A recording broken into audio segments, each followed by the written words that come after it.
আজিজ মোহাম্মদ ভাই, সামিরা, রুসি, ডন, ডেভিড, জাভেদ, ফারুক, মুস্তাক, আমরা সবাই একত্রিত ভাবে বাসায় যাই। বাসায় যাওয়ার পরে সামিরা দরজা খুলে দেয়।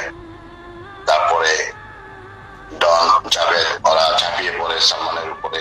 সামিরা এসে ইঞ্জেকশন পুশ করে। তারপরে আজিজ মোহাম্মদ ভাই দড়ি নিয়ে ওর গলায় ফাঁস দেয়। ও যখন অজ্ঞান হয়ে পড়ে তখন ওরা তিনজন সালমান, শাহ, ইমনকে ফ্যানে ঝুলিয়ে রাখে। এরপরে আমরা ওইখানে ড্রিঙ্ক করি, চা সিগারেট সবসময় চলতেছিল, ওইগুলো কন্টিনিউ চলতেছিল। তারপর আমরা বাসা থেকে বের হয়ে আসি। বন্ধুত্ব নিয়ে গর্ব করতে নেই, সময়ের ব্যবধানে আপন বন্ধুগুলাই বেমানি করে।